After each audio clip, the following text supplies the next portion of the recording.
Every time my husband cheats on me, he brings me a necklace. I have 99 of them, and I swore the 100th would be the last. This one, glittering, cold, worth at least 20 million, arrived after he lied about a business trip. 3 days with his mistress in a beachfront villa while he gifted her a house worth 100 million. When I found out, the rage and grief clawed so deep I lost our baby. My body broke, and they rushed me to the hospital. I never spoke those words aloud. They festered inside me, a wound too raw, too jagged to expose to the world. My eyes fluttered open to the sterile white walls of the hospital room, their cold perfection mocking my shattered state. The air smelled of antiseptic and despair, sharp enough to sting my raw throat. My body felt like a husk, hollowed out, betrayed by its own fragility. My hands drifted to my stomach, fingers trembling over the flatness where life had once stirred. Our baby, my baby, was gone. James didn't know. He never knew I was pregnant. While I lay here, drowning in grief, my sobs choking the air, he was likely tangled in silk sheets, whispering lies to her. The thought twisted like a knife, carving deeper into the emptiness. I cried until my voice splintered, until my head throbbed with a dizzying ache. The nurse, her face a mask of practiced sympathy, pressed a plastic cup of water into my hand. The doctor, a graying man with tired eyes, murmured about rest and stress management, his words floating past me like ash. None of it reached me. Nothing could. The world had tilted, and I was falling through its cracks. The day after I returned from the hospital, the mansion hummed with its usual deceptive calm, as if my world hadn't crumbled. The chandeliers sparkled, the polished floors gleamed, and the air carried the faint scent of lavender from Maya's meticulous cleaning. But for me, every corner of this house screamed of loss, of the baby I'd never hold, of the life I'd never reclaim. For James, though, life marched on, untouched by my pain. He sauntered in late that evening, his tailored suit pristine, except for the faint, cloying trace of someone else's perfume woven into the fabric. I noticed. I always noticed. It was a scent that didn't belong to me. Floral, cheap, and brazen, like an insult he didn't bother to hide. "Jenny," he said, his voice smooth as polished glass, dripping with an affection that had long since rotted. "I'm so sorry I missed your birthday. Work was demanding." The lie slid off his tongue effortlessly, his hazel eyes catching the light just enough to feign sincerity. He leaned in, kissing my cheek, his lips cold as marble. The gesture felt like a transaction, not love. Then, as if following a script he'd performed 99 times before, he reached into his jacket and produced a velvet box. Shiny, mocking. My stomach twisted as I opened it, revealing the necklace. Number 100. Diamonds and sapphires glittered like frozen tears, each gem a silent apology for his sins. It was breathtaking, obscene in its extravagance, and heavier than the grief I carried. I forced a smile, my trembling hands hidden beneath the dining table's edge. "It's pretty," I whispered, my voice fracturing between feigned gratitude and the despair clawing at my chest. The words tasted like ash. His eyes flickered. Guilt, perhaps, or the fleeting fear of being caught. But James was a master of masks. He chuckled, a sound that grated like sandpaper, and stepped behind me to fasten the necklace around my throat. His fingers brushed my skin, and I fought the urge to flinch. The clasp clicked shut, cold and final, like a shackle locking into place. Each necklace had been his way of chaining me to him, of buying my silence. But this one, this 100th betrayal, felt like a noose. Later that night, as he excused himself to take a call upstairs, he left his phone on the leather couch, its screen glowing faintly in the dim light. I stared at it, my heart pounding. Something pulled me toward it. Fate, desperation, or the quiet rage I'd buried for years. My fingers moved before my mind could stop them, unlocking the screen with the passcode he thought I didn't know. And there it was, staring back at me. "Lily, baby, I can't wait to meet you tonight. I'll be wearing your favorite red nightgown." Attached was a photo, a woman with sleek dark hair, her smile bold and taunting, her body draped in scarlet silk. The image seared itself into my mind, a wound I couldn't unsee. Scrolling through their messages was like slicing open my own heart. His words to her, promises of devotion, playful laughter, tender nicknames, were everything he'd withheld from me for years. Each text was a theft. A piece of the love he'd sworn was mine. The photos told a story I'd always known but never dared to face. Candlelit dinners, stolen weekends, her head resting on his chest in a bed that wasn't ours. My breath hitched, and I pressed a hand to my mouth, muffling the sobs as tears streamed down my cheeks, hot and relentless. Quietly, my hands trembling, I took photos of his phone screen with my own, proof of the monster he truly was. Evidence that would one day dismantle the empire of lies he'd built around us. I slid his phone back onto the couch just as his footsteps echoed on the staircase. He returned, his smile as polished as ever, carrying a bottle of Bordeaux and 2 crystal glasses.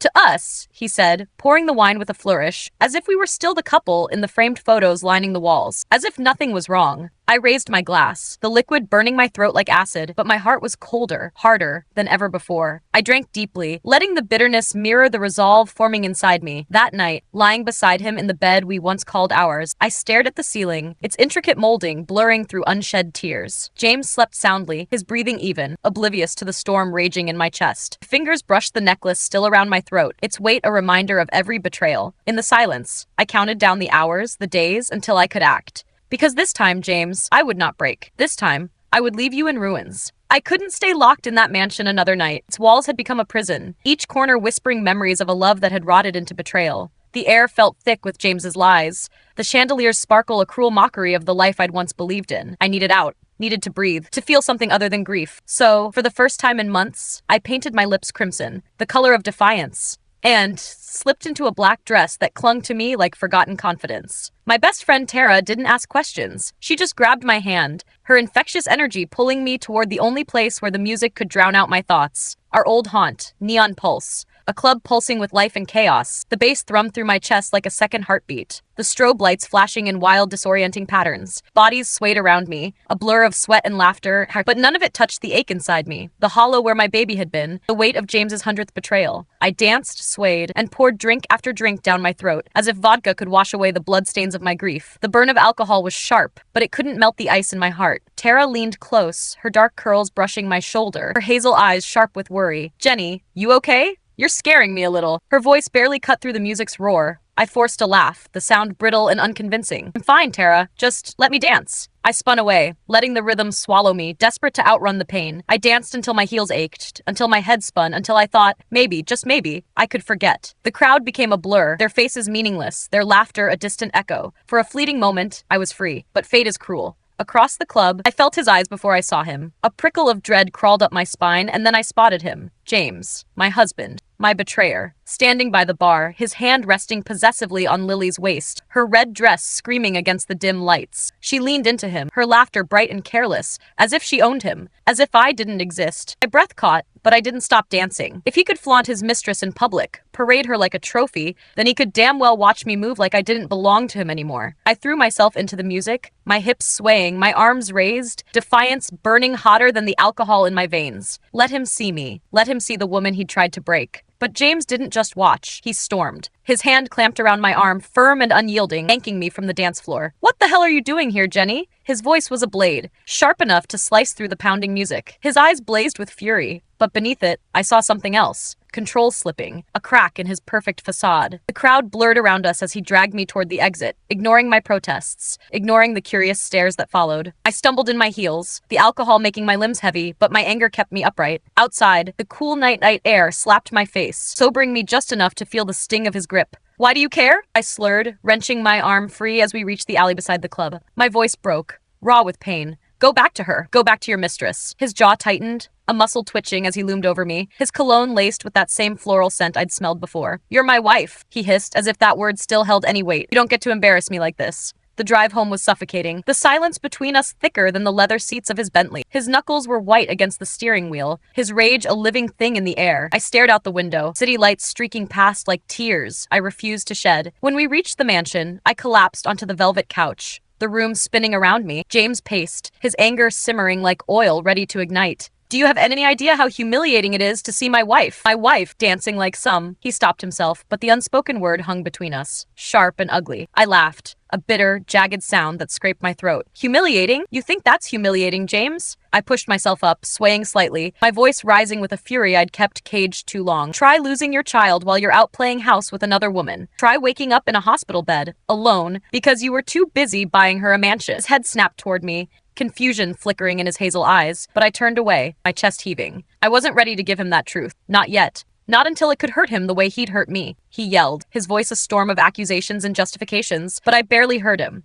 My tears fell silently, cooling on the couch as I curled into myself. Somewhere between his rage and my sorrow, something in me shifted, like a lock clicking into place. For the first time, I wasn't afraid of losing him. I was afraid of losing myself if I stayed. As he stormed upstairs, muttering about my recklessness, the clatter of pans woke me, a sharp intrusion into the fog of sleep. For a fleeting moment, I thought the night before. The club's pulsing chaos, James's searing anger, the suffocating silence of our drive home had been a cruel dream. But the dull ache in my chest, heavy as a stone, reminded me that reality was far more merciless. I slipped out of bed, my silk nightgown whispering against my skin as I padded downstairs, each step heavier than the last. The mansion's opulence, the marble floors, the gilded mirrors, felt like a cage gilded in gold, every surface reflecting the life I'd lost. And there he was, James.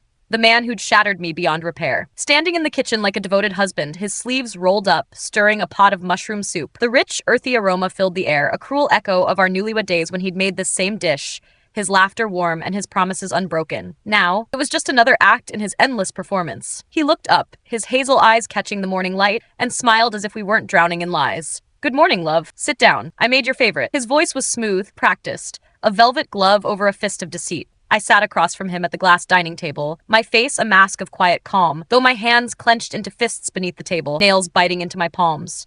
The pain grounded me, kept me from unraveling. He ladled the soup into 2 porcelain bowls, sliding one toward me with a flourish, as if this small gesture could erase the 100 necklaces, the mistress, the baby I'd lost. "I know you're upset I missed your birthday," he began, his voice dripping with a sincerity so polished it felt like a lie. But it was unavoidable, an important business deal in London. You understand, don't you? I forced a small smile, lifting the spoon but not tasting the soup. Each word from his mouth was another knife twisting in my chest, sharp and deliberate. Business deal. The lie was so blatant it almost mocked me, daring me to call it out. I stayed silent, letting the weight of his betrayal settle deeper. "And," he continued, his eyes brightening with that calculated charm, "I brought you something special. A limited edition necklace. One of a kind. Just for you. I'll grab it from the bedroom." He stood, his movements fluid, confident, as if he could still buy my forgiveness. The moment he left the room, I exhaled, my breath shaky, my heart pounding like a war drum. His phone lay on the counter, its screen dark but taunting, forgotten in his haste. The devil whispered in my ear, and I listened. My trembling fingers snatched it up, unlocking it with the code he thought was his secret. I already knew what I'd find,